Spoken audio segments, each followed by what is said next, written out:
नमस्कार, शंखनाद न्यूज चॅनलच्या बातमीपत्रात आपल्या सगळ्यांचं स्वागत आहे। सुरुवातीला पाहणार आहोत मुख्य बातम्या। 2 ऑक्टोबरपासून विदर्भात ओबीसी जागर यात्रेचा शुभारंभ होणार आहे। भाजपच्या शासन काळात ओबीसींसाठी कशा प्रकारच्या योजना आणण्यात आल्या आणि भाजप पक्ष ओबीसींसाठी कशा प्रकारे समर्पित आहे याबाबत माहिती ओबीसी समाजापर्यंत पोहोचवण्याच्या दृष्टिकोनातून ही ओबीसी जागर यात्रा काढण्यात येणार आहे।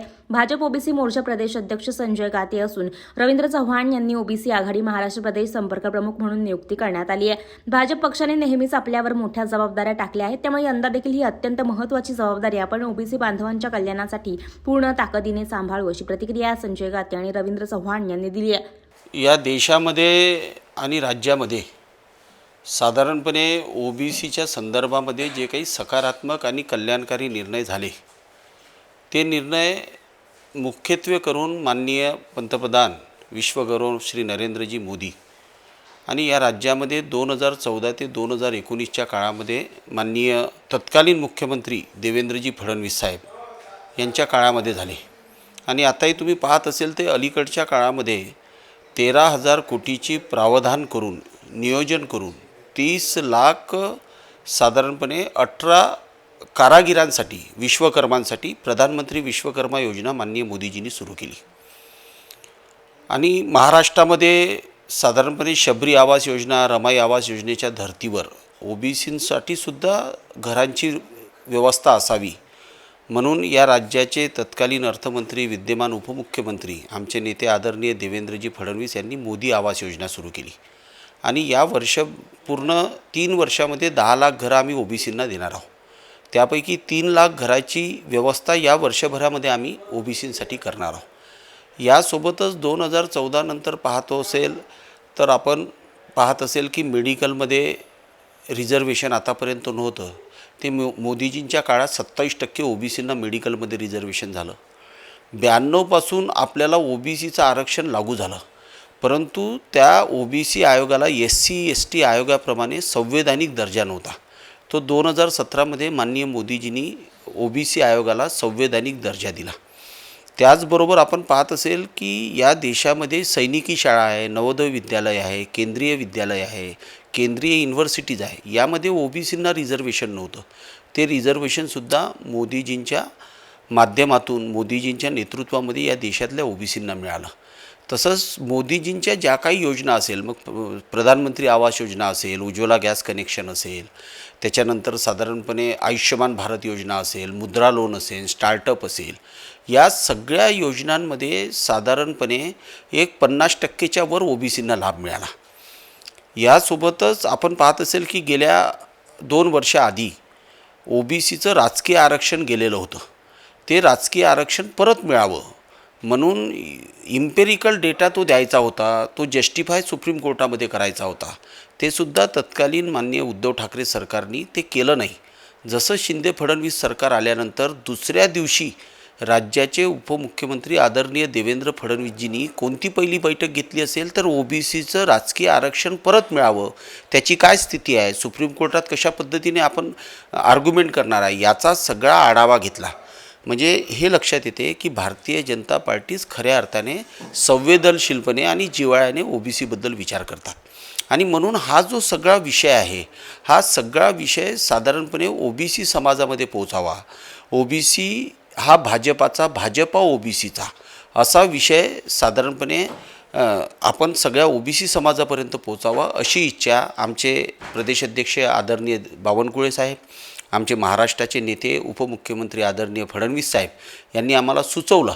म्हणून मग ओबीसी जागर यात्रेचा पहिला फेज पारडी ते पोहरादेवी, पारडी म्हणजे नावी समाजातीलच संत श्री नगाजी महाराज यांचं जन्मस्थान आहे, तिथून सुरू करायचं, तर समापन कुठे करायचं तर पोहरादेवी, जे आमच्या ओबीसीमधला बंजारा समाजाचं तीर्थस्थान आहे। जी भारतीय जनता पार्टी ओबीसी मोर्चाने माझ्याकडे जबाबदारी दिली, संघटनात्मक दृष्ट्या काम करण्याचा अनुभव 1989 पासून अखिल भारतीय विद्यार्थी परिषदेमध्ये असताना त्यावेळेसपासून संघटन मंत्री, संघटनात वेगवेगळ्या जिल्ह्याची जबाबदारी, विभाग संघटन मंत्री होतीच।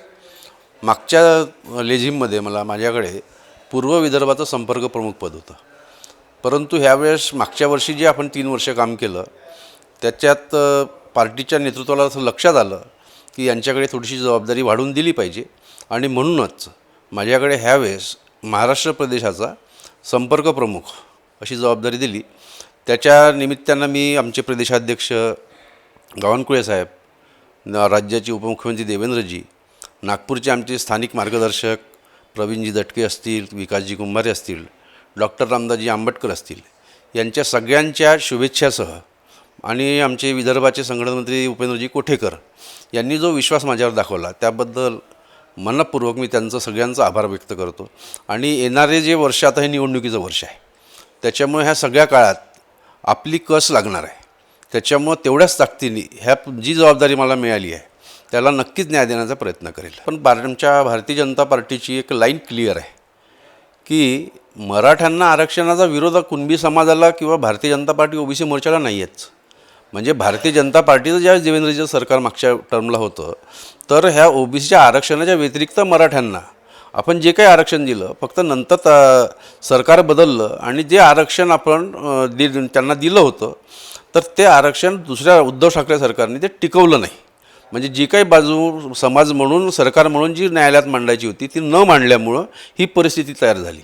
आणि त्याच्यामुळं आज पुन्हा देवेंद्रजींनी त्या दिवशी नागपूरच्या धडक मोर्चा ज्यावेळेस होता ओबीसी समाजा सकल कुणबी समाजाचा, त्याच्यामध्ये स्पष्ट सांगितलं आहे की ओबीसीच्या आरक्षणाला धक्का न लावता मराठ्याचं आरक्षण आपल्या राज्यात कसं टिकेल याच्यावर आम्ही पुनर्विचार करतो आहे आणि पुन्हा कोर्टामध्ये जाण्याची त्यांची तयारी आहे. त्याच्यामुळं दोन समाजामध्ये आता काही भांडवलदार लोक असतातच, ते तिढा सोडवण्याच्या ऐवजी वाढवतात. त्याच्यामुळं त्यांची ही भूमिका नेहमीच राहिली आहे.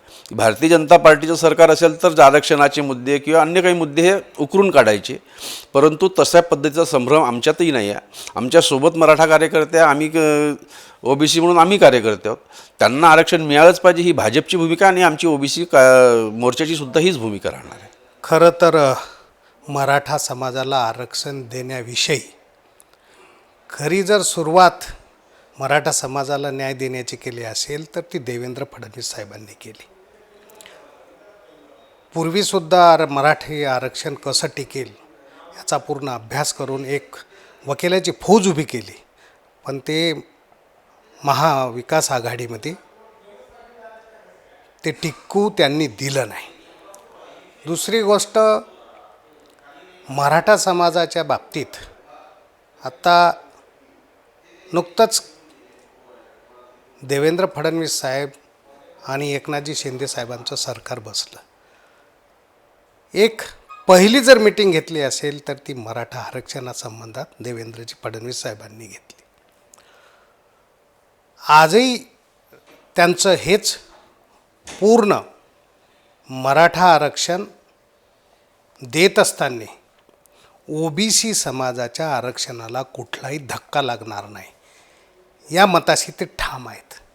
आणि त्यांनी नुकतंच आता नागपूरमध्ये जे आंदोलन सुरू आहे त्या आंदोलनामध्ये सुद्धा त्यांनी आवाहन केलं की ओबीसी समाजाला आरक्षणाला कुठलाही धक्का न लागता मराठा समाजाला वेगळं कशा पद्धतीनं आरक्षण देता येईल त्याचाच आम्ही विचार करून तुमच्या आरक्षणाला कुठलाही धक्का लागणार नाही हे त्यांनी या सभेमध्ये सुद्धा सांगितलेलं आहे. खरं तर ओबीसीचा खरा न्याय जर दिला असेल तर ते भारतीय जनता पार्टीनंच दिलेला आहे. कारण तुम्ही बघा, केंद्रापासून तर राज्यापर्यंत केंद्रामध्ये अनुसूचित जाती जमाती आयोगालाच फक्त घटनात्मक दर्जा होता, पण नरेंद्र मोदी साहेब या देशाचे पंतप्रधान झाले आणि त्यांनी ओबीसी आयोगाला घटनात्मक दर्जा देण्याचा फार मोठा ऐतिहासिक निर्णय घेतला. ओबीसी समाजाला न्याय देण्याचीच भूमिका भारतीय जनता पार्टीने घेतलेली आहे. आज केंद्रात बघा तुम्ही, 57% ओबीसी हे लोक सत्तेत आहेत. खुद नरेंद्रजी मोदी साहेब पहिला असं उदाहरण आहे की ओबीसी पंतप्रधान आहेत. भारतीय जनता पार्टीचे कित्येक तरी उदाहरणं या महाराष्ट्रामध्ये ओबीसीला न्याय देण्याची भूमिका सकारात्मक ठेवूनच न्याय दिलेला आहे. मी 12 बलुतेदार समाजाचा, परीट धोबी समाजाचा अध्यक्ष आहे. माझ्या समाजाविषयी सांगितलं पाहिजेत की 12 बलुतेदाराला खरा न्याय जर दिला असेल कोणी तर ते भारतीय जनता पार्टीने दिलेला आहे. कारण तुम्ही कुंभार समाजासाठी मातीकला बोर्ड असो, तुमच्या न्हावी समाजासाठी केस शिल्प महामंडळ असो, धोबी समाजाच्या अनुसूचित जातीची लढाई लढण्याकरता 15 वर्षे फाईल काँग्रेसच्या काळामध्ये मंत्रालयात पडून असताना देवेंद्र फडणवीस साहेब 14 आणि 15मध्ये मुख्यमंत्री झाले आणि पहिली शिफारस आमच्या समाजाची केंद्राला की अनुसूचित जातीचा दर्जा धोबी समाजाला दिला पाहिजे. छोट्या छोट्या जातीला न्याय देण्याची भूमिका जर असेल तर ती भारतीय जनता पार्टीचीच आहे. आत्ता एक उदाहरण बघा, नुकतंच 15 ऑगस्टमध्ये लाल किल्ल्याहून भाषण केलं नरेंद्र मोदी साहेबांनी आणि त्या भाषणामध्ये त्यांनी पंतप्रधान विश्वकर्मा योजना ही जाहीर केली आणि त्याची अंमलबजावणी त्यांच्या जन्मदिवशी 17 सप्टेंबरला अंमलबजावणी करून त्याचं परिपत्रक काढलं आणि त्यामध्ये 18 जातीला ज्या मायक्रो ओबीसी हे 12 बलुतेदार पारंपरिक व्यवसाय करण्यासाठी आर्थिक सहाय्य नामनिर्देशित बिलकुल नाम मात्र व्याजदरामध्ये देण्याचं काम, स्वतःच्या पायावर आर्थिक मजबूत करण्याचं काम छोट्या जातीला जर केलं असेल तर ते भारतीय जनता पार्टीने केलं. मी एक छोट्या जातीचा समाजाचा असूनसुद्धा गेल्या 20 वर्षापासून भारतीय जनता पार्टीमध्ये काम करतो. मी नागपूर जिल्ह्याचा 15 वर्ष उपाध्यक्ष होतो. त्याच्यानंतर भारतीय जनता पार्टीने ओबीसी मोर्चाच्या माध्यमातून मला मागच्या 3 वर्षाच्या कार्यकाळात सचिव केलं आणि हीच कामाची कर्तृत्वाची पावती म्हणून आमचे या महाराष्ट्राचे कर्तृत्ववान असे प्रदेशाध्यक्ष चंद्रशेखर बावनकुळे साहेब यांच्या मार्गदर्शनात आमच्या ओबीसी मोर्चाचे अध्यक्ष श्री आमचे संजय भाऊ गाते यांनी मला त्यांच्या अध्यक्षाच्या कार्यकाळात उपाध्यक्षाची जबाबदारी दिली आणि निश्चितच कोणत्याही उपेक्षित घटकांना न्याय देण्याची भूमिका संजय भाऊ गाते यांच्या माध्यमातून मिळाल्याशिवाय ओबीसी समाजाला राहणार नाही. एकच भूमिका आहे, ओबीसीचं आरक्षण कुठेतरी कमी करून विरोध मराठा आरक्षण देण्यासाठी कुठलाही आमचा विरोध नाही. फक्त ओबीसीचं आरक्षण त्याच्यामधून कुठेतरी देण्याची भूमिका नसावी ही भारतीय जनता पार्टीचीच भूमिका आहे. यामुळे भारतीय जनता पार्टीच मराठ्यांना असो की ओबीसींना असो की 12 बलुतेदारांना न्याय देण्याचं निश्चितच भारतीय जनता पार्टीच हे काम करू शकेल. मराठा आरक्षण ही भाजपची प्राथमिकता असून मराठा समाजाला कस देता येईल याबाबत उपमुख्यमंत्री फडणवीस यांचा प्रयत्न सुरू आहे. मराठा समाजाला योजना कशा देता येईल, मराठा आरक्षण ही भाजपची प्राथमिकता आहे आणि ते मराठा समाजाला कसं देता येईल याबाबत उपमुख्यमंत्री फडणवीस यांचा प्रयत्न सुरू आहे. मात्र ओबीसींचा वाटा कुठेही कमी होऊ देणार नाही अशा प्रकारची भूमिका भाजप ओबीसी मोर्चा महाराष्ट्र प्रदेश उपाध्यक्ष डी सोनटक्के यांनी दिली. कॅमेरामॅन सचिनसह सनी भोंगाडे, शंखनाद न्यूज, नागपूर. तर हे होतं आजचं बातमीपत्र. पुन्हा भेटूयात पुढच्या बातमीपत्रात. नमस्कार. 77 वर्षापासून आयुर्वेद सेवेत असलेली शिवशंकर आयुर्वेदिक एजन्सी अनुभवी वैद्य डॉक्टरांद्वारे जटिल किरण रोगांवर विशेषतः आयुर्वेदिक उपचार उपलब्ध आहे. सर्व नावाजलेल्या कंपन्यांची औषधं आणि सर्व प्रकारची जडीबुटी आणि रोगप्रतिकारक शक्ती वाढवण्यासाठीही अनेक प्रकारची औषधं मिळवण्याचे एकमेव विश्वसनीय स्थान. आमच्या इथे सगळ्या प्रतिष्ठित कंपन्यांचे औषधी उपलब्ध आहे. मग वाट कोणाची बघताय? आत्ताच भेट द्या. शिवशंकर